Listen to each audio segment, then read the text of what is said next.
सद्गुरुदेव भगवान की जय। श्री मौनी बाबा भगवान की जय। स्योहम स्योहम स्योहम। गुरु पूर्णिमा के पुण्य पर्व प्रत्येक शिष्य सद्गुरु कृपा के लिए प्रार्थनाशील रहता है। वह उस साधना विधि को अपनाना चाहता है जिससे उसे अपने सद्गुरु की चेतना का स्पर्श मिले, गुरु तत्व का बोध हो। जीवन के सभी लौकिक दायित्वों का पालन निर्वहन करते हुए उसे गुरुदेव की कृपानुभूतियों का लाभ मिल पाए। शिष्यों गुरु भक्तों की इस सभी चाहतों को पूरा करने के लिए प्राचीन ऋषियों ने गुरु गीता के पाठ, अर्थ चिंतन, मनन व निधिध्यासन को समर्थ साधन विधि के रूप में बताया था। इस गुरु गीता का उपदेश कैलाश शिखर पर भगवान सदाशिव ने माता पार्वती को दिया था। बाद में यह गुरु गीता नैमिषारण्य के तीर्थ स्थल में सूत जी ने ऋषिगणों को सुनाई। भगवान व्यास ने स्कंद पुराण के उत्तराखंड में इस प्रसंग का बड़ी भावपूर्ण रीत से वर्णन किया है। शिष्य साधक हजारों वर्षों से इससे लाभान्वित होते रहते हैं। गुरु तत्व का बोध कराने के साथ यह एक गोपनीय साधना विधि भी है। अनुभवी साधकों का कहना है कि गुरुवार का व्रत रखते हुए विनियोग और ध्यान के साथ सम्यक विधि से इसका पाठ किया जाए तो शिष्य को अवश्य ही अपने गुरुदेव का दिव्य संदेश मिलता है। स्वप्न में, ध्यान में या फिर साक्षात उसे सद्गुरु कृपा की अनुभूति होती है। शिष्य के अनुराग व प्रगाढ़ भक्ति से प्रसन्न होकर गुरुदेव उसकी आध्यात्मिक व लौकिक इच्छाओं को पूरा करते हैं। यह कथन केवल काल्पनिक विचार नहीं बल्कि अनेक साधकों की साधनाभूति है। हम सब भी इसके पाठ, अर्थ चिंतन, मनन व निधिध्यासन से गुरु तत्व का बोध पा सकते, परम पूज्य गुरुदेव की कृपा से लाभान्वित हो सकें। इसलिए इस ज्ञान की मंत्र क्षमता वाले गुरु गीता के श्लोकों की भावपूर्ण व्याख्या की जाएगी। सद्गुरुदेव भगवान की जय। श्री मौनी बाबा भगवान नमो नमः। लेकिन सबसे पहले साधकों को इसकी पाठ विधि बताई जा रही है ताकि जो साधक इसके नियमित पाठ से लाभान्वित होना चाहें हो सकें। गुरु गीता के पाठ को शास्त्रकारों ने मंत्र जप के समतुल्य माना है। उनका मत है कि इसके पाठ को महीने की किसी भी गुरुवार को प्रारंभ किया जा सकता है। अच्छा हो कि साधक उस दिन एक समय अस्वाद भोजन करे। यह उपवास मनोभावों को शुद्ध व भक्तिपूर्ण बनाने में समर्थ सहायक की भूमिका निभाता है। इसके बाद पवित्रीकरण आदि खष्ट कर्म करने के पश्चात पूजा वेदी पर रखे गए गुरुदेव के चित्र का पंचोपचार पूजन करें। तत्पश्चात दाएं हाथ में जल लेकर विनियोग का मंत्र पढ़े।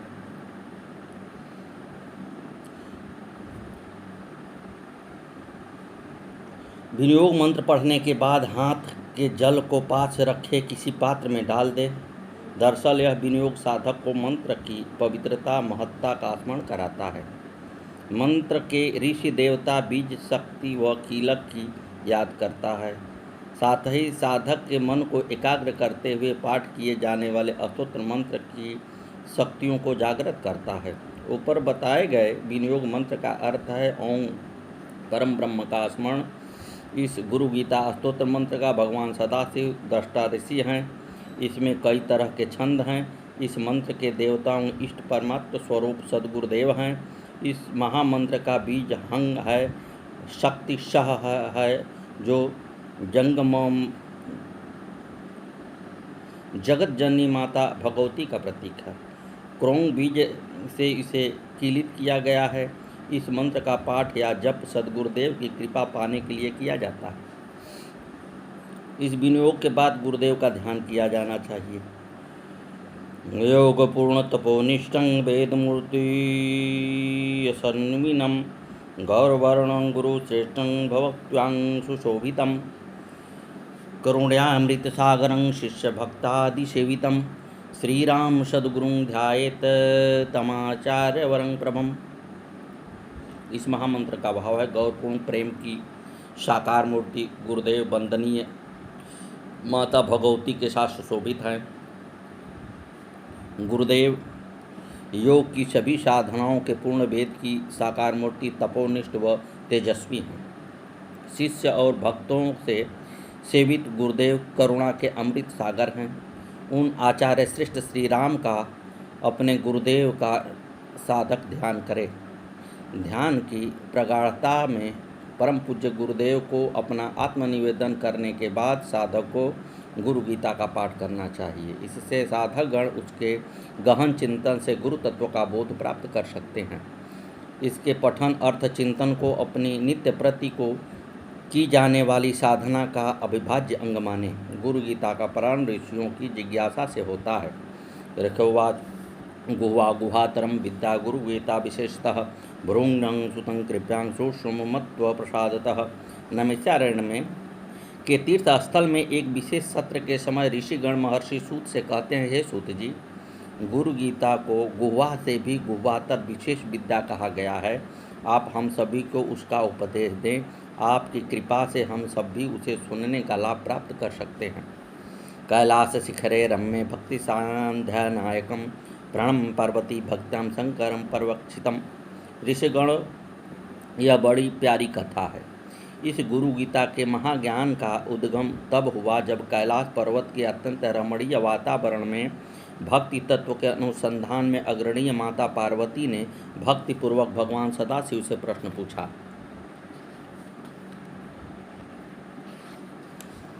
ओं नमो देवदेवसे परात्पर जगद्गुरु सदाशिव महादेवं गुरु दीक्षां प्रदेहि मे। केन मार्गेण भो स्वामी देहि ब्रह्ममयो भवेत् त्वं कृपया कुरु मे स्वामी नमामि चरणोदकं तव। देवी बोली, हे देवाधिदेव, हे परात्पर जगद्गुरु, हे सदाशिव, हे महादेव, आप मुझे गुरु दीक्षा दें। हे स्वामी, आप मुझे बताएं कि किस मार्ग से जीव ब्रह्म स्वरूप को प्राप्त करता है। हे स्वामी, आप मुझ पर कृपा करके मैं आपके चरणों में प्रणाम करती हूँ। यही है आदि जिज्ञासा, यही है प्रथम प्रश्न, यही वह बीज है जिससे गुरु तत्व के बोध का बोधि तरु अंकुरित हुआ। भगवान शिव की कृपा से पुष्पित पल्लवित होकर महावृक्ष बना। इस मधुर प्रसंग में आदि शक्ति जगत माता ने स्वयं शिष्य भाव से यह प्रश्न पूछा है। चित्त शक्ति स्वयं आदि शिष्य बनी हैं। जगत के स्वामी भगवान महाकाल आदि गुरु हैं। इस प्रसंग का सुखद साम्य परम वंदनीय माता जी एवं परम पूज्य गुरुदेव की कथा गाथा से भी है। इस परम विशाल महाव्यापक गायत्री परिवार की जननी वंदनीय माता जी आदि शिष्य भी थी। उन्होंने हम सबके समक्ष शिष्यत्व का अनुकरणीय उदाहरण प्रस्तुत किया। वे हम सब के लिए माता पार्वती की भांति हैं, जिनकी जिज्ञासा और तप से ज्ञान की युग सृष्टि हुई। माता पार्वती ने अपनी भक्तिपूर्वक जिज्ञासा से भूत वर्तमान और भविष्य के सभी शिष्यों व साधकों के समक्ष बनयात याति पत्राम का आदर्श सामने रखा, जो अपने संपूर्ण अंतःकरण को गुरु चरणों में समर्पित करके गुरु दीक्षा प्राप्ति की प्रार्थना करता है, वही तत्वज्ञान का अधिकारी होता है। किसी भी तरह से अहंता का लेश मात्र भी रहने से ज्ञान व तप की साधना फलित नहीं होती है। जो जगत माता आदि जननी की भांति स्वयं को अपने गुरु के चरणों में अर्पित कर देते हैं, गुरु कृपा उन्हीं का वर्ण करती है। करुणा सागर कृपालु गुरुदेव उन्हीं को अपनी कृपा का वरदान देते हैं। सद्गुरुदेव भगवान की जय। गुरु गीता साधक संजीवनी है। इस पुस्तक के प्रथम शीर्षक में गुरु तत्व की जिज्ञासा का प्रसंग आया है। साधकों की आदि माता महादेवी पार्वती ने परम गुरु भगवान शिव से यह जिज्ञासा की। आदि माता की इस जिज्ञासा पर भगवान शिव अति प्रसन्न हुए। उच्चतम तत्व के प्रति जिज्ञासा भी उच्चतम चेतना में अंकुरित होती है। उत्कृष्टता एवं पवित्रता की उर्वरता से ही यह अंकुरण संभव होता है। जिज्ञासा जिज्ञासु की भाव दशा का प्रतीक है। इसमें उनकी अंतः चेतना प्रतिबंधित होती है। जिज्ञासा के स्वरूप में जिज्ञासु की तप साधना, उसके स्वाध्याय चिंतन मनन व निधिध्यासन की झलक मिलती है। माता पार्वती की जिज्ञासा भी हम सब गुरु भक्तों की कल्याण कामना के उद्देश्य से उपजी थी।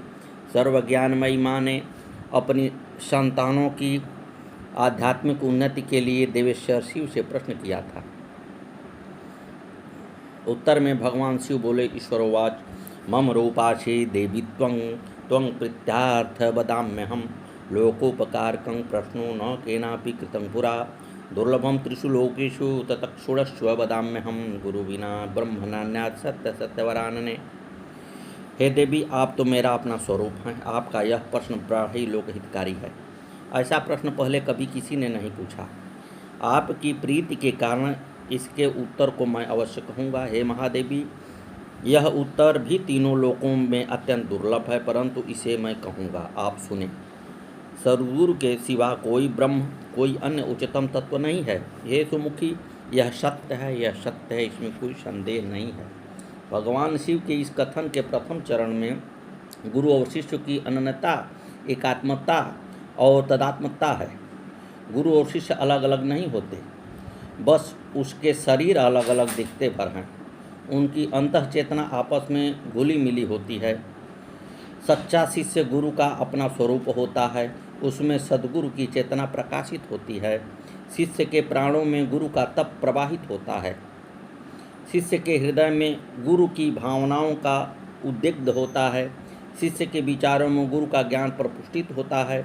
ऐसे गुरुगत प्राण शिष्य के लिए कुछ भी आदेय नहीं होता। सद्गुरु उसे दुर्लभतम तत्व एवं सत्य बनाने के लिए सदा सर्वदा तैयार रहते हैं।